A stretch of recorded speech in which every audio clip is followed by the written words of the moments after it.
parts of the country. And this is a new business product for our major insurers to offer to small businesses to ensure that employees have retirement pension coverage. Thank you. Thank you. Worth restating that instead of going to $1,000 like the Conservative government suggests, the NDP will give businesses $4,500 worth of tax cuts. I think there's a very big difference there, and I think that'll make business owners a lot happy. I'd like to talk about the 500,000 jobs for a minute because I already stated this answer earlier. My wife has one of those new 5,000, those new 500,000 jobs. It has no benefits. It pays minimum wage, and it's not helping my family at all. So that's really, I think, while that number could very well be true, people are not able to survive given the kind of cuts in services that we've seen from this government. I'd also like to point out, thank you, I'd also like to point out that although I live in Uptown Waterloo, the bank branch that I work in is in the southwest end of Kitchener, where a lot of loyal Bud employees lived, where a lot of loyal BF Goodrich employees lived. And let me tell you, the number of tears that I have seen cried in my office over the last 2 years is why I am up here today. These low taxes have created high losses, where many of these people have now gone to working at minimum wage jobs that they can no longer support their families. This is an absolute travesty, and the NDP and I are working towards raising these people's voices in Ottawa. I can't believe that this is happening here and in KW, and this needs to change, and these economic policies that are being touted are wrong-headed for this community. Let's go to the other end, from small business to corporations. And one of the issues of the campaign nationally has been corporate tax cuts. We'll begin with Kathy in this question.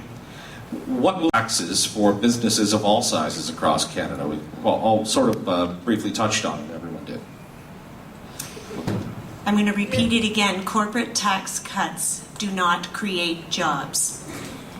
As a matter of fact, some of our corporate tax cut policies are actually operating as an economic stimulus package for the U.S. because if we lower our corporate tax rates, you can bet that some of that money is going to the head office of corporations that exist here in Canada. The head offices are not in Canada, they're elsewhere. They're in the US and they're overseas. And they take advantage of that low corporate tax rate, and it's our money, it's going out of our pockets, it's not going into our economy, it's going elsewhere across the border. I don't think we need that kind of drain on our finances. The other problem with the solution being corporate tax cuts is that research shows that large companies who benefit from these tax cuts have not been investing the savings in their own company. They're not reinvesting in their company. Their executives are pocketing it, and the salaries at that level of the company are increasing. And while it's not helping the rest of the employees in that company, and it is not creating more jobs. Thank you. Well, thank you. It's important that our companies, our corporations, small and large, are focused on creating jobs. We want them to have a competitive advantage. We want to build the foundation of a strong economy. That's why, not in our recent budget, but in our 2008 budget, we committed to progressively declining corporate tax rates. 16.5% this year, 15% next year. That's about creating jobs, about attracting investment to Canada. That's about stories like the headquarters of Tim Hortons moving back to Oakville from the United States because of the competitive advantage that we provide to companies.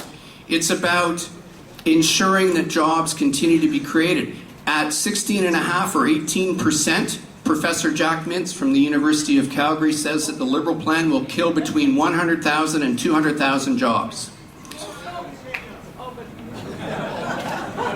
This is about job creation. It's about creating a competitive advantage for our businesses. You take a company like Research in Motion, a company so critical to not only our local economy but our Canadian economy.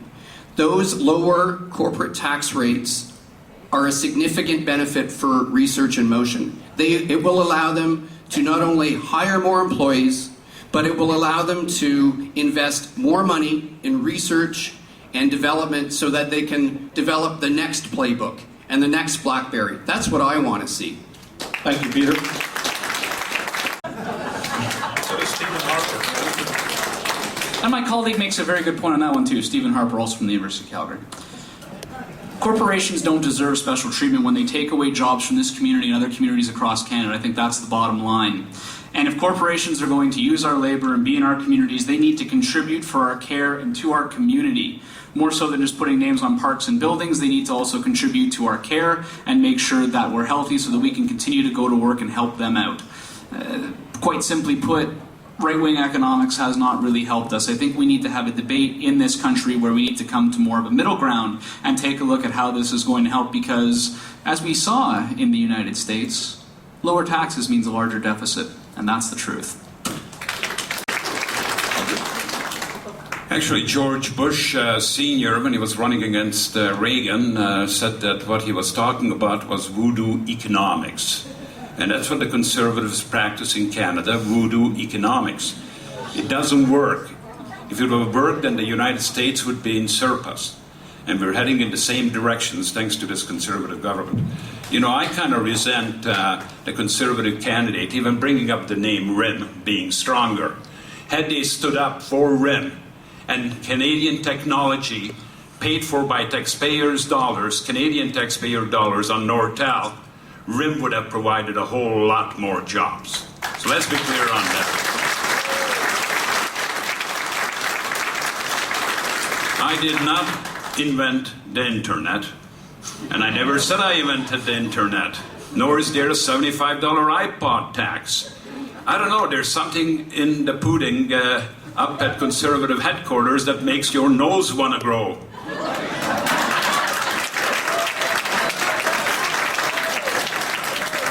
But I did start up and initiated the formation of Communitech.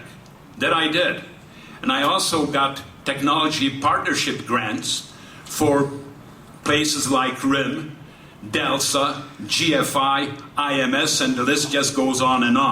And those are concrete achievements. And I think the way we lowering corporate tax for the richest corporations from 18%, when we're 25% below the US, we're the second lowest in the G8, makes no sense. It doesn't make any sense unless if you're in the oil patch. Then it makes a lot of sense. But we have to recognize that we're in Ontario. Thank you, Andrew. Wrap up. We need stuff for Ontario, not for Alberta and Saskatchewan with the resource-producing provinces. All right. Thank you, Andrew. Some comments were made in the last section, but once again, in relation to integrating displaced workers from manufacturing back into the local workforce. Peter. Oh, this is a critically important area. The manufacturing sector still represents almost 25% of our local economy here. That's why we ensured that people who were impacted in the manufacturing sector were helped and supported. We extended EI. We provided significant investments into training programs and retraining programs for people who were on EI so that they could train and bridge to their next opportunity and their next employment and job. That's why we continue to strongly support training in the skilled trades. That's why our knowledge infrastructure program, for example, which brought significant investments right here to our community, made investments at Conestoga College for the roofing center and the HVAC center. We also, as I mentioned, with respect to EI, moving forward, will ensure the small business tax credits so that small business can continue to hire employees, and we keep taxes low so that jobs are created. I think the key to developing jobs and making sure that workers make the transition, given that we are in a knowledge-based economy, is education. But I think it's also the concept of being able to afford that education that is probably the most compelling factor in all of this. In order to go to Conestoga College, it costs a lot of money. In order to go to the University of Waterloo, it also costs a fair amount of money. And I know because I'm paying that tuition right now, and I can tell you that staring down $40,000 worth of debt not too much fun at the moment. So what the tuition? So this will make sure that people will actually be able to get to go and not have to spend, upwards of $20,000, $30,000 on post-secondary education, no matter which route they choose to go. The other key thing is that the NDP is also going to make more federal grants available in order to offset the cost of tuition as it slowly starts to come down. These are practical first steps, and this will help re-educate our workforce in order to take advantage of the new types of opportunities that are presenting themselves. I was asked the other day as to what I thought was the most important issue. And I said education, education, education, followed by training, training, training. Lifelong learning, lifelong learning, lifelong learning. And there's no better example of a community than our community as what investing in education and research and development does. The Liberal plan is fairly simple: to assist students going to post-secondary institutions by giving them $1,000 a year for 4 years. If they're low-income students, that would be $1,500 a year for 4 years. So one would be $4,000, the other one would be $6,000, because we really have to invest in our human resources instead of giving corporate tax cuts. And that's where we're getting the money from, because we're not going to give the corporations tax cuts. We're going to invest in the students that need it, who will be employed by the corporations later on. Thank you. Kathy? First, I want to address Conservative candidate's comments about Tim Hortons coming back. You can't raise a family on a Tim Hortons job, as much as we all love Tim Hortons. These are not the kind of quality jobs that we need in our economy, that young people graduating with their heavy debt load, they need jobs that will provide a living, a good standard of living. And I'm just going to share a little bit about what Germany did, because we can learn from other countries what they did when they had a high unemployment problem, right? The Berlin Wall fell and they had 30% unemployment in Germany. And thanks to Hermann Scheer, who passed away last year, and he was a member of parliament, and he pushed the green energy sector. This is something the Green Party would like us to see in Canada. We need a Green Energy Act that is national, not a patchwork of projects all over the country. That doesn't create the kind of jobs that will give the quality of life that we want, particularly for people who have lost their jobs in manufacturing. Those were high-paying jobs where you could raise a family and have a good quality of life. You can't do that on a part-time basis with no benefits, and that's what the economy is producing right now. So we need to look at what other countries have done. They've done it, and they've done it well, and we can do it well here. But we cannot have leadership that tells us that if we respond to the environmental crisis, that he calls that a job-sucking socialist plot. I mean, honestly, what kind of leadership is that for this century? It's unacceptable. Thank you, Kathy.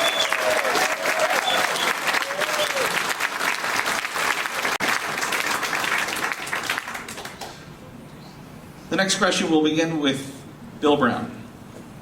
What does your party propose to assist skilled immigrants and professionals with the recognition of foreign credentials here in Canada? Certainly what we're looking to do is certainly leverage the skills and experience of those people coming over to Canada, because that's the reason why they've come here, is in order to find a better future for their families and take advantage of employment opportunities that we're telling people exist here.